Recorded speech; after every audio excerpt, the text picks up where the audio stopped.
Dear Diary, today is September the 12th, Saturday, 7 p.m. I just sat down after a long day of daily chores and my grandma duties, etc., etc. After my long day, with my body feeling fatigued and with so much on my mind, I thought to myself, I said, "Self," he said, "Huh? You need to relax." So I went and I got my bath salts and my bath oils and bath beads. I started the water to running on steamy hot. I poured 2 extra cups of bubbles.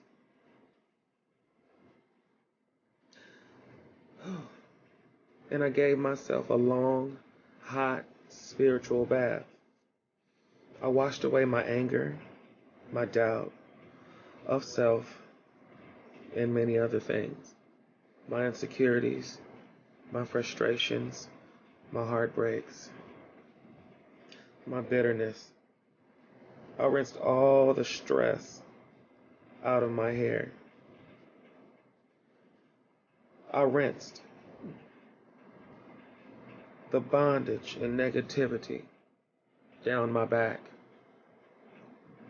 After I finished giving myself a long, hot spiritual bath, I looked back and saw a ring in the tub. And that made me come to myself and realize that I needed to make some serious changes in my life. And that made me think of my road to discovery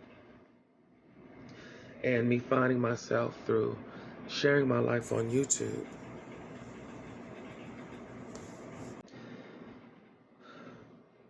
So I saw a ring in my tub and I saw the past.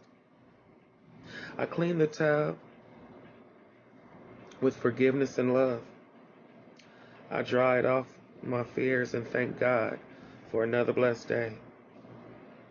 I was able to reach someone out in the world that may have gone through something that I have gone through with many of my testimonies.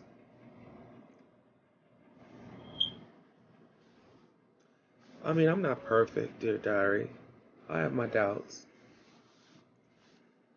I have anger issues. I get a little attitude sometimes, but all in all, I'm a good person.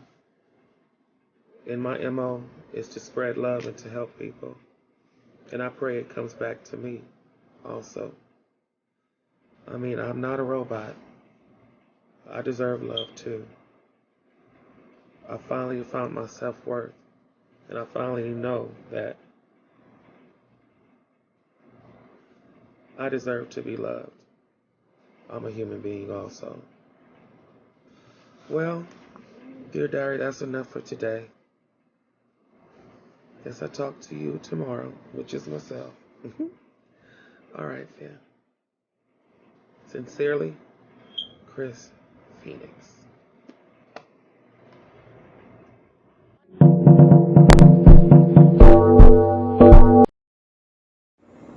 What's up, YouTube? Today, I'm going to be talking about the 8 abusive ways a narcopath can trap you. And child, they can trap you. They're good at what they do. It's a lot of them, but we're going to cover it. If you've been in an abusive relationship, there's a good chance that the person who abused you was a narcissist, or a sociopath, or both. A narcissist and a sociopath, or what I call a narcopath, is what you can call a person who has both narcissistic and sociopathic ways. And this is a really dangerous kind of person. What makes them so insidious is that they know how to hurt their victims and how to keep their victims around. They're real manipulative. They tricky.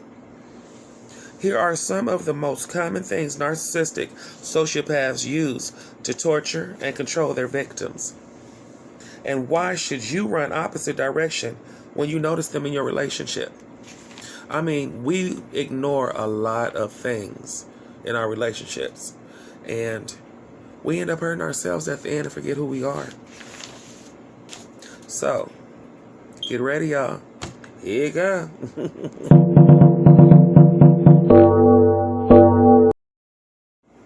I'm back, y'all. Number 1, emotional blackmail.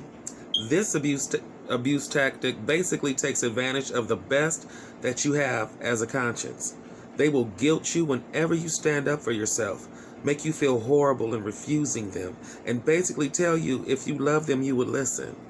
Very manipulative, I told y'all.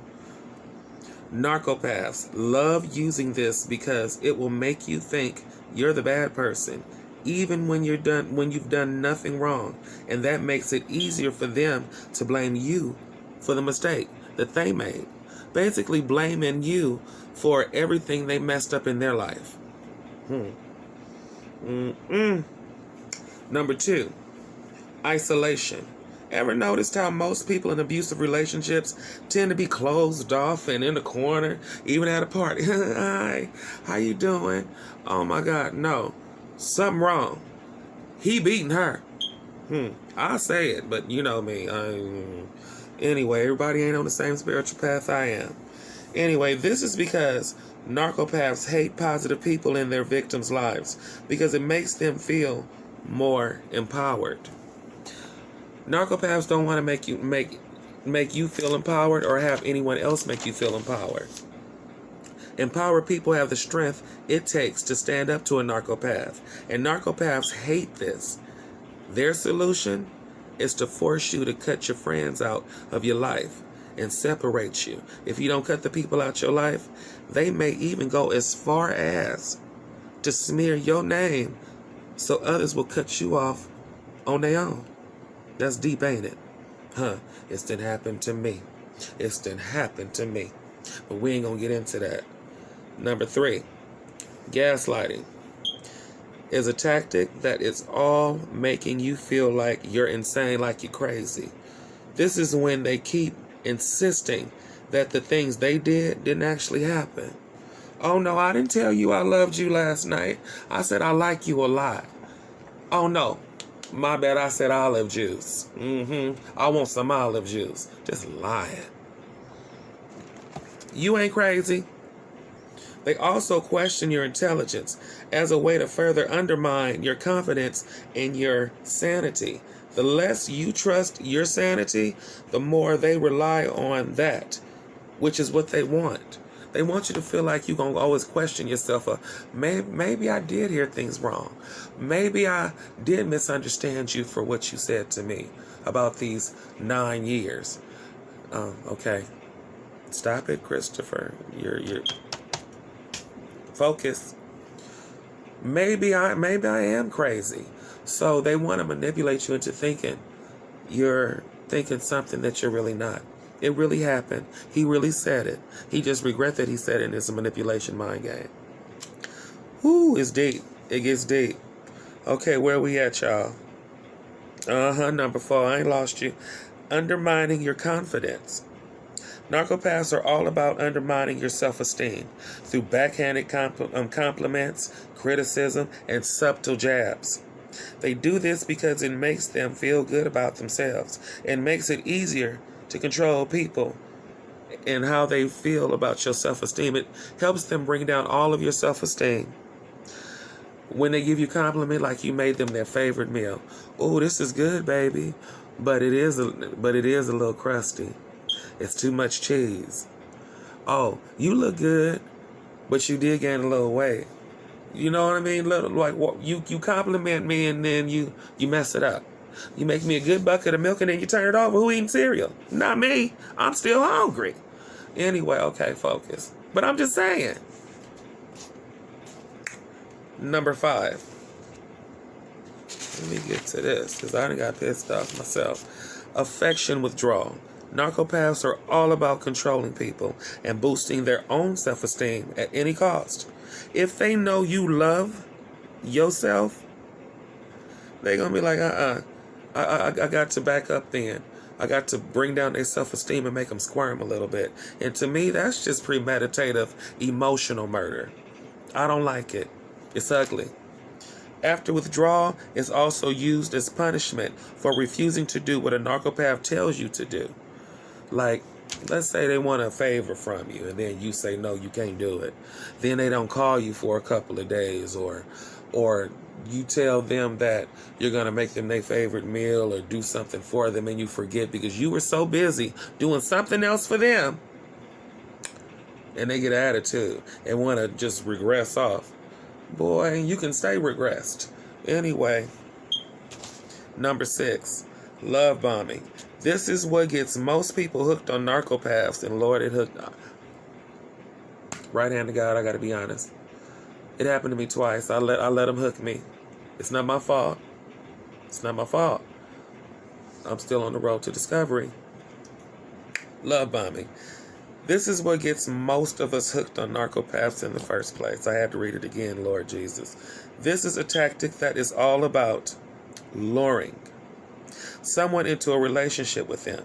Love bombing is all about making a person feel special and happy, and then getting them dependent on their affection. So basically, you doing everything perfect at the beginning, and then after 3-4 years, you just go boom. And then this person, the real person, comes out. So basically, that first conversation when I tell you everything my exes did to me and how much they hurt me, you basically wrote everything down and did everything that happened to me times 10. Who does that? Them? Narco-Paths? You better watch them. Because if someone is being too affectionate way too quickly, it's often a sign that they're love bombing you. Watch out for them. It gets even deeper. Lord, y'all's number 7 called triangulation. And that ain't even a position. If there's one thing Narco-Paths are famous for, it's pitting people against each other in order to maintain control on someone. Basically, if I'm going with somebody and I feel like I'm doubting them and I'm about to leave them and they get doubting themselves, they're going to put somebody against me to manipulate the situation to make me come back to them. They're very methodical, I'm telling you. I've seen it. It's real. And now that you know, your eyes going to be open to it too. You're going to be on the back of your head. The Phoenix said that. So why you feel like that? And why you think it's my fault? You're going to go back to number 5 and we on 7. Anyway. They may invent love triangles, like make up a story, like so acting like they're on the phone texting somebody, acting like somebody else is interested in them to make you feel like you need to step it up. Horrible. And it ain't really there. It's like you actively trying to manipulate me in every single angle to make me your love slave, your emotional slave, your beck and call, your A and B, and your back up and your front up. It's wrong. Number 8, using threats or physical violence. Narco-Paths do use threats and physical violence to get their ways, but most of the time, it's a last resort. Their need for control is what makes them do it, not them loving you. So if a Narco-Path hits you, it's because they want control. They want to control you. They want you to bow down to them and fear them, not love them. They don't love you. All they want is control. They're all about control and manipulation. So those were the 8 crazy, deep, manipulative ways of a narcopath. You know what I'm saying. Narcissistic narcopath. Say that 3 times fast. Narcissistic narcopath. Narcissistic narcopath. Seriously, they'll make you crazy. I'm a little off. I never said I wasn't. But anyway, those were the 8 abusive ways of a narcopath to trap you. I got out. You can get out. Just listen. Spread love. And watch how far them Narco-Paths. Love y'all. Until next time, the Phoenix Saga continues. I pray you guys like my videos. You find them here humorous. You can get something out of them. It's me expressing myself to you in many different ways. I love you all. My content will be better and progress better. The quality of everything will be better. Shout out to my grandmother, too. I love you so much. I need you and you need me. You support me and I support you. We've always been a team. And if you guys have watched my other videos, she's been my savior on earth. I have had God and Mama. Seriously, it's been them two since I came out the womb. Mama was my mama when my mom was living. I just love her so much. I just had to give her a shout out. She took care of me, now I'm taking care of her. It's a blessing. And I appreciate the time that I'm spending with her. Love you, Mama. And who else? Eve Owen. I love you so much too. You're so supportive. You keep me going even when I doubt myself. When I'm questioning, should I keep doing this? Should I? Are people listening? Are people getting anything out of this? Because all I want is for people to just receive me, know me, and understand me. And hopefully if you're going through something that I went through, any of my testimonies, it'll help you. The Phoenix Saga continues, and I love you all. Till next time. Ooh, that was sexy. Let me do that again. Till next time. Ooh, that's a picture. I'm going to learn all this. I'm going to learn how to get this off my neck, too. I know this phone got the filter. Anyway, bye, y'all.